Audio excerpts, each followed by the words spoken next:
मदद करेंगे। जी भाई, माइक नंबर 1 से अगर कोई सवाल हो तो करें। मेरा नाम है त्रिविक्रम दास पालखे। मैं नौकरी करता हूँ यहाँ पर एक हार्डवेयर और प्लाउड के दुकान में। मैं आपका बहुत बार प्रवचन टीवी पे देख चुका हूँ, बहुत आनंद भी आता है। अक्सर आप का जो प्रवचन रहता है, जो हिंदू का जो आता है, आप वेदों से देते हैं, आप यानी जो भी वेदों से कंपैरिजन करते हैं। लेकिन हमारा जो वेद है वो अक्सर जो है वो स्वर्ग यानी जन्नत तक ज़्यादा करके ये करते हैं। लेकिन उसके आगे अगर हिंदू में अगर हम लोग जाएंगे, अगर सही में हिंदू भी नहीं बोलते, हम सनातन धर्म कहते हैं। जैसे आपने अभी व्याख्या किया था, नदी के पार के हिंदू उसको कहा जाता है। तो हम तो सनातन धर्म से है। तो सनातन धर्म में हमारा जो आता है, जो भगवत गीता, जैसे आपके अंदर जो ये है, जैसा बाइबल का आपने, इस्लाम का ये है, कुरान है, तो इसी तरह हमारा भगवत गीता है। और जो भगवान के बारे में जानना है, यानी अल्लाह के बारे में जानना है, तो अगर हमारा है तो भागवतम है। तो भागवतम से हम लोग, हमारा चलता है सब कुछ। अगर ये है वेद, तो हमको स्वर्ग तक जाने के लिए है। लेकिन हमारा जो भागवतम है वो अल्लाह तक जाने के पहुँच तक है, यानी अल्लाह को हम सामने सामने देख के उनकी सेवा करने के लिए है। तो जो अभी आपने जो भी बोले थे, जो जवाब दिया था, अभी कर रहे थे औरतों के बारे में, माताजी लोगों के बारे में, तो हमारे भगवत गीता में भी लिखा है कि औरत को भगाता है तो उसको मार दीजिए। ऐसा नहीं है कि आपके इसमें, सब में एक ही जैसा है। और आपका प्रवचन मुझे बहुत बहुत अच्छा लगा कि आपने जो कहा, जो लिखा गया किताब है, वो किताब के मुताबिक चले तो बहुत आदमी सुखी रहता है। बाकी तो मैं और कुछ सवाल तो कुछ पर्सनल पूछना चाहता हूँ, बाद में मैं आपको मिलके सब पूछूंगा, सबके सामने नहीं पूछ सकता। लेकिन आपका प्रवचन सुन के मुझे बहुत आनंद आया। हमारे हिंदू भाई ने कहा है कि वो काफ़ी मेरे तकरीर देखते हैं टीवी पे और प्रसन्न होते हैं, खुसूसन जब मैं हिंदू धर्म के बारे में कहता हूँ। और वो कहते हैं कि वो सनातन धर्म को मानते हैं। और सनातन धर्म में भी आपको शायद ये पता होगा कि सबसे अव्वल किताब भगवत गीता नहीं है, वेद है। भगवत गीता सनातन धर्म, अगर आप पढ़ेंगे आर्य समाज, आप आर्य समाजिए, सनातन धर्म में बहुत से किस्म है। आपको इस्कॉन से मैं, इस्कॉन, बिल्कुल इस्कॉन, हरे रामा हरे कृष्णा, इस्कॉन, ठीक है। तो इस्कॉन का तस्करा करता हूं। मैं गया था एक बार कलकत्ता में, और कलकत्ता में तकरीर थी मेरी। उस वक्त बारिश आती है, बारिश तो हो गई, लेकिन मेरे साथ आने वाले थे इस्कॉन के हेड कलकत्ता के। हम लोग दोनों जाते एक वैन में, वैनिटी वैन, मतलब जो बड़े मैदान में, यहाँ तो माशाल्लाह मैदान के बाजू में काफ़ी बिल्डिंग है, तो बड़े मैदान में प्रोग्राम होता है तो कोई ग्रीन रूम नहीं होता है, तो क्या करते हैं, वैन लेके आते, बस इसमें मेकअप रूम या आराम करने के लिए कंडीशन होता है। तो मैं इस्कॉन के हेड के साथ में बैठा था, तो उन्होंने वही बात कही जो आपने कहा, हमारे लिए सबसे अव्वल है भगवत गीता। मैंने बोला ठीक है, और कहीं का वेद भी ठीक है। तो मैंने पूछा, ये भगवत गीता हिंदू धर्म में दो किस्म की किताब है, एक है श्रुति, एक है स्मृति। श्रुति मतलब जो भगवान की भेजी हुई किताब, वेद और उपनिषद। उसने कहा बिल्कुल सही। स्मृति किसे कहते, तो उसने कहने लगा स्मृति कहते वो जो आदमी की लिखी हुई किताब है, मिसाल के तौर पे मनुस्मृति। तो मैंने पूछा ये रामायण और महाभारत क्या है, तो उसने कहा यह है स्मृति। बेशक बिल्कुल सही जवाब था, मैं भी तालिब इल्म हूं। तो मैंने पूछा, बिल्कुल सही कहते, ऊपर आती है श्रुति, वेदा और उपनिषद। स्मृति मतलब दूसरी किताबें, मनुस्मृति, इतिहास। मैंने पूछा ये महाभारत क्या इतिहास है? तो मैंने उससे पूछा, गुरुजी ये बात मेरे इल्म के हिसाब से भगवत गीता एक हिस्सा है महाभारत का, 18 चैप्टर का, सही है? अरे बिल्कुल सही है, आप बहुत इल्म रखते। मैंने बेशक। तो जब भगवत गीता महाभारत का हिस्सा है तो महाभारत स्मृति है क्या श्रुति है? चुप बैठे, स्मृति है बोला। तो स्मृति ऊपर क्या नीचे? तो बोले हाँ आपके पास इल्म है ना, इसलिए आप जानते। हम लोग को कहते हैं भगवत गीता ऊंची है, लेकिन हम सही कहते हैं ये भगवत गीता वेद का निचोड़ है, निचोड़ है लेकिन वेद ऊपर है, खुदा की किताब है। भगवत गीता इंसान की लिखी है, किसके जरिए? स्कॉलर्स के। आपके इस्कॉन के गुरु भी कहेंगे वो, लेकिन आप आम आदमी हैं, आप शायद ये पेचीदा चीजों को जानते नहीं। हम तालिब इल्म हैं, मैं स्कॉलर नहीं हूं, तालिब इल्म हूं तकाबिल मज़ाहिब का, इस्लाम एंड कंपैरेटिव रिलीजन का। तो बोले बेशक आप बिल्कुल सही कहते हैं। तो मैं कहूंगा अगर वेद और भगवत गीता में टकराव है, किसकी बात मानेंगे? तो बोले आमतौर पे तो हम कहते हैं भगवत गीता ऊपर है, लेकिन आप सही कहते हैं क्योंकि आपका दिल में। तो मैं वो डबल स्टैंडर्ड क्यों? जिसके बाद दिल में बदल जाता है क्या? 2+2 4 ही रहता है, चाहे वो सेकंड स्टैंडर्ड में या 10th स्टैंडर्ड में 2+2 वही रहेगा, 4 बदलेगा नहीं। तो मैं ये कहता हूं गुरुजी से, आपके संत से, कि आप अपनी किताब लोगों में आम करो, हिंदुओं में आम करो वेद। लेकिन हिंदू धर्म में सिर्फ ब्राह्मण ही वेद को पढ़ सकता है, क्षत्रिय नहीं पढ़ सकता है। क्यों? बाकी लोग नहीं पढ़ सकते, वेश्या शूद्र नहीं पढ़ सकता। क्यों? हमारे मजहब में ऊंच नीच नहीं है, काला या सफेद, अमीर या गरीब, राजा या फकीर, कुरान पढ़ सकता है। नमाज के लिए जब उस ईश्वर की हम इबादत करते हैं, जब खड़े होते नमाज के लिए, कंधे से कंधा मिला के करते, चाहे वो फकीर या अमीर या गरीब, फकीर या राजा साथ में खड़ा है तो कंधे से कंधे मिला के खड़ा होता है। और आप यहां देखेंगे, और मैं अल्हम्दुलिल्लाह कई बार सऊदी अरब गया हूं और किंग अब्दुल्ला की दावत पे भी गया हूं, माशाल्लाह उनकी सिक्योरिटी रहती है, तो सिक्योरिटी हट जाती है, आप साथ में तो साथ में, अल्हम्दुलिल्लाह। राजा या फकीर, अमीर या गरीब, काला या सफेद, यकसा है। तो मैं ये कहना चाहता हूं, आप बिल्कुल सही कह रहे थे कि वेद स्वर्ग की बात करता है लेकिन खुदा की बात भी करता है। भगवत गीता में भी स्वर्ग की बात लिखा है, खुदा का भी लिखा है। आप बोले अल्लाह के करीब आने के लिए भगवत गीता सही है, बराबर। मैं ये नहीं कह रहा हूँ कि वेदों में नहीं कहा, वेदों में बहुत आखिरी में आता है, लेकिन जो भगवत गीता जो है वो डायरेक्ट भगवान हुआ है, यानी अल्लाह ने कहा हुआ है, ऐसा है। तो इसके लिए अभी वेद तो संस्कृत में है, वो पढ़ नहीं सकते, लेकिन जो भगवत गीता है वो बहुत सारी इसमें ट्रांसलेशन हो गई है। और जो भगवत गीता है बहुत सारे आदमी ने यानी लिखी हुई है, करीबन 200-300 लोगों ने लिखी है अपने अपने हिसाब से। हाँ, बिल्कुल सही कहा। लेकिन इस्कॉन का जो गीता है भगवत गीता, वो गुरु परंपरा में है, वो भी आदमी है, एज इट इज लिखा हुआ है, यानी वो परंपरा में अगर गया तो वो कृष्ण तक गया, यानी जिसने जो कहा है वो एज इट इज है, इसके लिए उसका लिखा हुआ as it is Bhagavad Gita. आपके स्वामी प्रभुपदा, बराबर, यस बराबर हुआ, स्वामी प्रभुपदा। प्रभुपदा इंसानी थे ना? हाँ, इंसानी थे ना, मैं किधर ना बोल रहा हूँ। ये हमारा कुरान जो है ना, डायरेक्ट अल्लाह की तरफ से, तो ना मोहम्मद सल्लल्लाहु अलैहि वसल्लम ने लिखा है। वही बोल हम लोग ने ये कुरान जो है डायरेक्ट अल्लाह की नाजिल यूं बहू।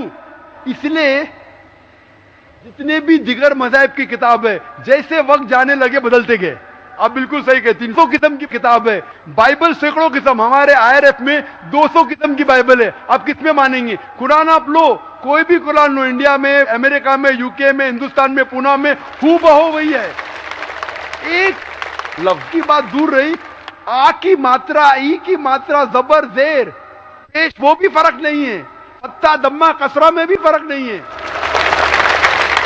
ओरिजिनल कुरान में तो फत्ता दम्मा कसरा था नहीं, लेकिन आज जब हम पढ़ते हैं माशाअल्लाह। तो मैं ये कहना चाहता हूं, जितनी भी किताबें पहले आई, आज भी आप बिल्कुल सही कहते हैं, भगवत गीता वेद का निचोड़ है, लेकिन जब निचोड़ होता है वो असली फल से कॉन्ट्रडिक्ट करे तो फल और अहम है।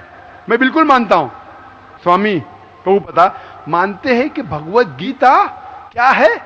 वेद का निचोड़ है। और वो कहते हैं, मैं भी पढ़ चुका हूं, आपकी Bhagavad Gita as it is पढ़ चुका हूं, उसमें ही लिखा, उसका ही ट्रांसलेशन था।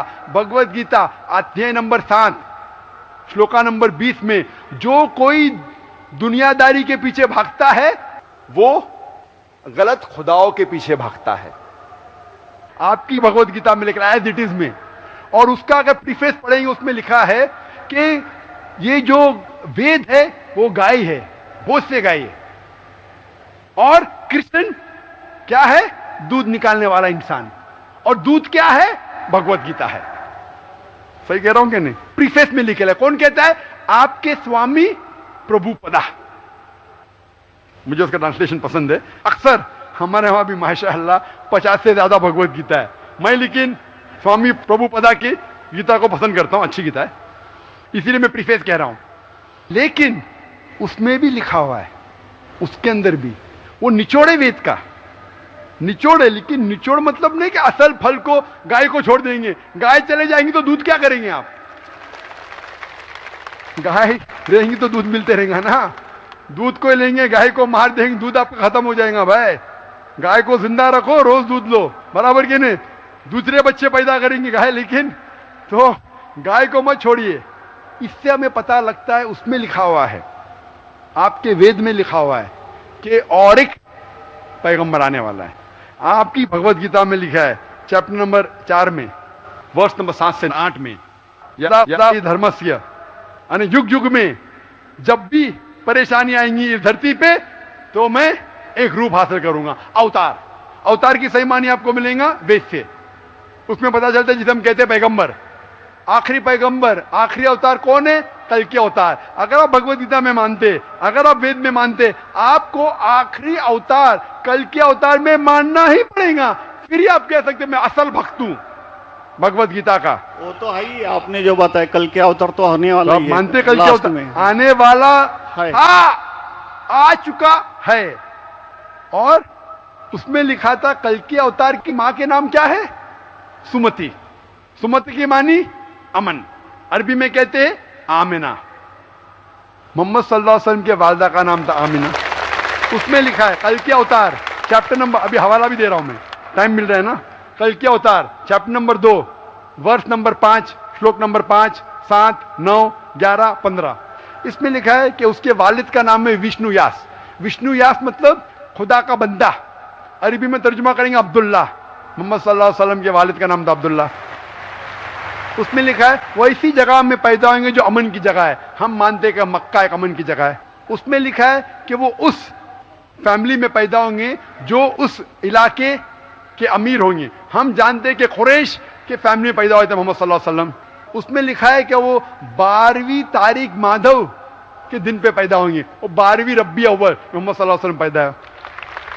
आगे आप पढ़ेंगे वेद में लिखा है कि उसके 4 करीब दोस्त थे, जिसका मैं जिक्र किया हूं। 4 करीब दोस्त मोहम्मद सल्लल्लाहु अलैहि वसल्लम के थे, जो हजरत अबू बकर, हजरत उमर, हजरत उस्मान, हजरत अली। मैं अल्लाह भी पिलुद्दमौल, अल्लाह ताला की रहमत सब पे हो।